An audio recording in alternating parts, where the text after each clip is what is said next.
Hi నేను సతీష్. ఈ promo చూసాం. ఇవాళ ఎపిసోడ్ కూడా ఎట్లా అంటే ప్రమోషన్లు డిమోషన్లు ఉండబోతున్నాయి. అట్లాగే హౌస్ మేట్స్ కూడా డల్గా ఆడుతున్నారు, ఎమోషన్ లేదు, యాక్టివ్గా లేరు, ఎనర్జెటిక్గా లేరు. ఏడబోయిందయ్యా మీ ఎనర్జీ అంత అని చెప్పేసి క్లాస్ అయితే పీకుతారు. పీకాల్సిన అవసరం కూడా ఉంది. ఎందుకంటే వచ్చాం, ఉన్నాం, తిన్నాం, పడుకున్నాం, కబుర్లు చెప్పుకున్నాం అన్నట్టు ఉంది తప్ప నేను టైటిల్ గెలవడానికి వచ్చాను అనే కసి ఎవరిలో కనిపించట్లా, ఫైర్ అయితే రావట్లేదు. కనుక హౌస్ మేట్స్ అందరికీ శుతిమెత్తగా ఇంకా రెండో వారమే కనుక మరీ గట్టిగా దండించినా సరే మళ్ళీ ఇంకా పూర్తిగా సీజన్ పడుకోబెట్టేస్తే ప్రమాదం కూడా ఉంది. కనుక ఇలాంటివన్నీ ఏమంటారు దాన్ని, సో కొద్దిగా శుతిమెత్తగా మందలించాల్సిన అవసరం కూడా ఉంది.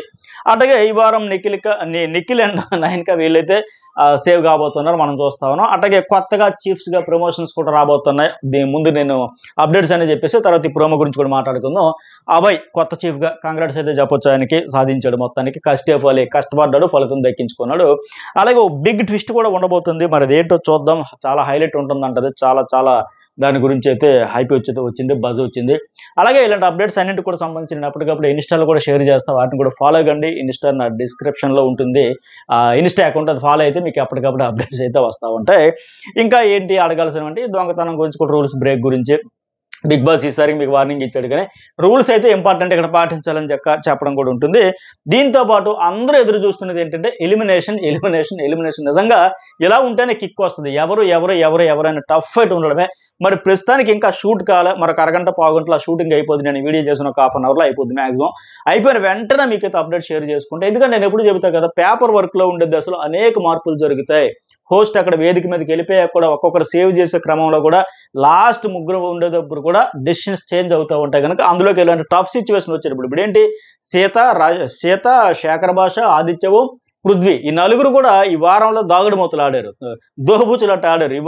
ఉదయం ఒక ఆమె డేంజర్ జోన్లో ఉంటే సాయంత్రం కల్లా శేఖర్ భాష డేంజర్లో, మళ్ళీ నెక్స్ట్ డే కల్లా ఆదిత్యవం కంప్లీట్గా డేంజర్ జోన్లో ఉంటే పృథ్వీ కొద్దిగా సేఫ్ జోన్లో. ఇట్లా ఈ నలుగురు కూడా చాలా పోటీ పడ్డారు. కనుక ఇలాంటి దశలో ఏంటంటే వాళ్ళు కూడా అన్ని క్యాలిక్యులేట్ చేసుకుంటారు. ఏంటి పరిస్థితి, ఎలా ఉంది, వీళ్ళ గేమ్ ఏంటి, పర్ఫార్మెన్స్ ఏంటి, ఓట్లు ఏంటి, మిస్డ్ కాల్స్ ఏంటి, అన్నీ చూసుకుని చేస్తారు. కనుక సరే హౌస్లో ఉండేదానికి ఎవరు ఉపయోగపడతారు, అవసరమైతే ఇంకా కంటెంట్ రావడానికి, జనరేట్ అవ్వడానికి, లేకపోతే ఎన్ని రోజులు ఉన్నా సరే కంటెంట్ రాదు అనుకున్న వాళ్ళు ఏంటి, ఇవన్నీ క్యాలిక్యులేషన్స్ అన్ని చేస్తారు. ఎనీవే టఫ్ కాల్ వచ్చింది. అందుకే అందరూ కూడా ఏదో ఎగ్జామ్ రిజల్ట్స్ కోసం ఎదురు చూసినట్టు చూడాల్సిన పరిస్థితి అవుతుంది. ఇది నిజంగా టఫ్. ఎలాంటి ఉంటేనే బాగుంటుందని నా ఫీలింగ్ కూడా ఇంత ఉత్కంఠ రేపుతూ. సరే మొత్తానికైతే ఫైనల్గా సీత, ఆదిత్య, శేఖర్ వీళ్ళైతే డేంజర్ జోన్లో ఉన్నారు. నాకు ప్రస్తుతానికి ఉన్న సమాచారం లేటెస్ట్ అప్డేట్ ఇది. కాసేపట్లో తేలిపోద్ది. Prithvi out of danger. ఆయన అయితే ఎలిమినేషన్ డేంజర్ నుంచి బయటపడిపోయినట్టు తెలుస్తూ ఉంది. ఆయనలో ఫైర్, ఫ్రస్ట్రేషన్, టాస్క్లు ఆడడం, ఏదో ఒకటి స్ట్రాటజీస్, ఫిజికల్ అన్నీ ఉన్నాయి. కనుక మిగతా వాళ్ళతో కంపేర్ చేసుకుని ఓట్ల పరంగా చూసిన 6-7% మధ్య ఈ నలుగురు ఉన్నారు. కనుక ఇందులో కాస్త బెటర్గా చూస్తే ఇతడు సేఫ్ అయిపోయినట్టు తెలుస్తుంది. వాళ్ళలో మరి ఆదిత్య వెళ్ళిపోయినా ఆశ్చర్యపోకర్లా, ఈ వారంలో ఎక్కువ రోజులు డేంజర్లో ఉన్నట్టు. మరి లాస్ట్లో ఆయన చేసిన సేవా కార్యక్రమాల కోసం ఓట్లు వేశారు. అవి ఎక్కువగా పడితే సేవ్ అవ్వచ్చు, కొద్దిగా చాలట్టుకు వచ్చి ఇంకా అంత సేవ్ చేసేంత స్థాయిలో పడకపోతే అవుట్ అయిపోవచ్చు. సో మొత్తానికి సీతన, ఆదిత్యన, శేఖర అనేది కాసేపట్లో నేను మనకు నెక్స్ట్ వీడియోలో క్లియర్ ఇచ్చేస్తాను 100% క్లారిటీతో. అట్లాగే వైల్డ్ కార్డ్స్ కూడా ఒక 6 కూడా ఛాన్స్ అయితే ఉంది. మరి మీరు ఎవరు వస్తే బాగుంటుంది అనిపిస్తుందో కూడా కామెంట్ అయితే చేయండి. అలాగే మన వీడియోకి లైక్ చేయడం కూడా మర్చిపోకండి. నా రివ్యూస్కి, అనాలిసిస్కి జెన్యూన్గా ఉంటాయి. ఎక్కడ అల్లరి చిల్లరి కామెంట్స్, వెకిలి మాటలు ఉండవు. డిగ్నిఫైడ్గా, హుందాగా ఆటను నా స్థాయిలో అనలైజ్ చేస్తూ సైకలాజికల్గా అంతా ఉంటే కనుక కామెంట్, సబ్స్క్రైబ్, లైక్ అయితే మర్చిపోకండి. సరే ఇంకా ముగ్గురు చీఫ్లు వాళ్ళ క్లాన్లో ఎవరు పర్ఫార్మెన్స్ ఏంటి అనేది చెప్పాలి. ఇక్కడ చూసుకుంటే యష్మి ఏంటంటే అభయ్నేమో గ్రీన్ జోన్లో పెట్టింది. ఎందుకమ్మా అంటే టాస్కులు బాగా ఆడాడనే. ఎక్సలెంట్గా ఆడాడు. నిజంగా అభయ్కి అయితే హ్యాట్స్ ఆఫ్ చెప్పాలి, అప్రిషియేట్ చేయాలి, కంగ్రాట్స్ కూడా చెప్పాలి. మరి అభయ్ పర్ఫార్మెన్స్ ఎందుకంటే ఆయన 3 టాస్కులు ఆడాడు. 3 టాస్కుల్లో ఆయన పార్టిసిపేషన్ చేస్తూ 3 గెలుచుకొచ్చాడు. ఇప్పుడు నిమ్మకాయల టాస్క్ ఉంది, అందులో గెలిచాడు. పల్పి ఆరెంజ్ టాస్క్ ఉంది, అది 2 గెలుస్తారు కనుక ఆ 2లో ఇతను కూడా ఉన్నాడు. అక్కడ కూడా ప్రైజ్ మనీ తెచ్చుకున్నాడు. అట్లాగే ఈ డాన్సులు, సాక్షుల టాస్కులు కూడా లాస్ట్ వరకు నిఖిల్తో పాటు ఉన్నాడు. అంటే ఇతను 3 టాస్కుల్లో పార్టిసిపేషన్ చేస్తాడు, 3ఇంట్లో కూడా గెలిచాడు. కనుక కష్టే ఫలినట్టుగా ఆయన కష్టానికి ఫలితం వచ్చింది. ఇక స్విమ్మింగ్ పూల్ టాస్క్ అంటే బిగ్ బాస్ డిస్ప్లే చేస్తాడు, అందులో ఇతను పేరు లేదు కనుక పార్టిసిపేషన్ చేయలే. అలాగే బాల్స్, తాడు, ఆ టాస్క్లో కూడా ఇతని పేరు రాలేదు కనుక ఇతను ఆడే అవకాశం రాలేదు. అలాగే స్పెల్లింగ్ టాస్క్లు కూడా, అంటే ఇతనికి అవకాశం వచ్చిన 3 టాస్కుల్లో కూడా ఇతనైతే గెలిచాడు, ప్రూవ్ చేసుకున్నాడు, 100% ఎఫర్ట్స్ అయితే పెట్టాడు కనుక సో ఆయన మరి మంచి ప్లేయర్గానే ప్రూవ్ చేసుకున్నాడు. సో యష్మి కూడా అబ్బాయిని గ్రీన్ జోన్లో పెట్టడం వల్ల తప్పలేదు, 100% కరెక్టే. అయితే ఇక్కడ విష్ణుప్రియ ఏమంటుంది, నన్ను సరే అమ్మా యష్మి నీ దృష్టిలో ఆయన గుడ్ ప్లేయర్, బట్ ఈ అమ్మాయి ఏంటి వేరే కాదంటుంది, అంత కాదంటుంది లెక్క. విష్ణుప్రియ నీ ఒపీనియన్ అంటే ఆ డాన్సులు సాక్షులు టాస్క్లో నన్ను తోసాడు సార్ ఆయన బట్ నేను చేయలేదు అంటున్నాడు అంటుంది. అయితే ఏం చేశాడు చూపించిన వీడియోని అడుగుతున్నారు. 100% ఆ వీడియో వేసి విష్ణుప్రియకి అలాగే ఆడియన్స్ కూడా కొంత కన్ఫ్యూజ్ ఉంది కనుక క్లారిటీ ఇస్తే బెటర్, ఇవ్వాల్సిన అవసరం కూడా ఉంది. ఎందుకంటే అక్కడ అభయ్ అయితే ఆమెను తొయ్యలే, ఆయన వచ్చి ఇలా వెనక్కి జరిగాడు, ఈమె పొరపాటున ఇలా బ్యాలెన్స్ తప్పిపోయి కాసుకోలేక టైంలో బ్యాలెన్స్ మెయింటైన్ చేసుకోలేక డబ్బును పడిపోయింది తప్ప ఆయన అయితే తొయ్యలే, ఇందులో డౌట్ లేదు. ఈ వీడియో టెలికాస్ట్ చేస్తే విష్ణుప్రియ కూడా ఓహో సారీ నాదే పొరపాటు అనేది ఆ క్లారిటీ ఇవ్వాలి. ఎందుకంటే లేకపోతే ఆవిడకి అదే పాయింట్ మీద మిస్అండర్స్టాండింగ్ చేసుకొని మళ్ళీ ఇంకా అదే పాయింట్ పెట్టి నామినేషన్ కూడా చేయొచ్చు, హౌస్లో కూడా పెద్ద ఇష్యూ చేయింది కనుక ఆ కన్ఫ్యూజ్ క్లారిటీ ఇచ్చారనుకోండి పిక్చర్ క్లియర్. నేను చూసినంత వరకు తొయ్యలే, అదొకటి. తర్వాత ఏంటి, యష్మి పృథ్వీకి 100% ఇచ్చాడు అంటుంది. అయితే మరి వ్యాక్సిన్ టాస్క్లో ఎందుకు ఇవ్వలేదంటే ఆయన మిగతా టాస్కుల్లో పెట్టాడు, వ్యాక్సిన్ టాస్క్లో మామూలుగా కాదు, ఇది రక్తం కనబడుతుంది, చుక్కలు కనబడితే అలా కనబడే టాస్క్ అది. ఆయనకి అసలే లెగ్స్ మీద హెయిర్ ఎక్కువ కనుక ఇంకా ఛాతి వరకు ఇది వెళ్ళ, ఇక్కడ కాలుతోనే ఆయనకి నరకమంట కనబడింది. ఇంకమ్మో నా వల్ల కాదు, ఇంక నేను ఇంకా ఛాతి వరకు వెళ్ళను, ఇక్కడ ఇంకా ఎటు హెవీ హెయిర్ ఉంటుంది కనుక నా వల్ల కాదు, నేను ముందే చేతులు ఎత్తేసాడు. మ్యాక్సిమం ట్రై చేశాడు, అప్పటికే పంటి బిగున బాధపరుస్తుంది నబీల్ కానీ నిఖిల్ కానీ.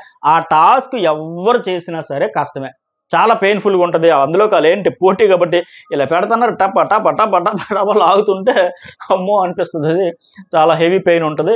అందులో ఇది మాత్రం మ్యాక్సిమం ట్రై చేశాడు కానీ 100% ఇవ్వలేకపోయాడు, ఇవ్వలేరు అని నేను అనుకుంటే. ఎవరైనా సరే మ్యాక్సిమం భరించారు కానీ మరి అంతకు మించి అంటే కష్టమే. అందులోకి ఆయనకి ఎక్కువ ఉంది, ఇప్పుడు నిఖిల్ కంటే కొంచెం ఉంది, ఆయనకి పెయిన్ ఉంటుంది. అలాగే నబీల్కి అయితే ఛాతీని తెరిపెక్కిపోయారు ఇలా. సో మొత్తానికి అయితే ఇవ్వలేకపోయాడు. అయితే ఎఫర్ట్స్ వాడుతున్నాం అనేది కూడా ఆయనే చూపించన్నారు. ఎస్ ఆయన ఎక్కువ కొద్దిగా అగ్రెసివ్గా యారగెన్స్తో వెళ్ళిపోతున్నాడు, హౌస్ మేట్స్ కూడా అదే అంటున్నారు, కొద్దిగా యాంగర్ మేనేజ్మెంట్ ఉంటే బాగుంటుంది అనే లెక్క. మరి తగ్గించుకుంటే ఆయనకి మంచిది, లేకపోతే ఈ వారం డేంజర్లోకి వచ్చి ఊగిసలాట ఆడాడు కదా, బయటకు పోయినా ఆశ్చర్యపోకలో వచ్చారు అని సరే.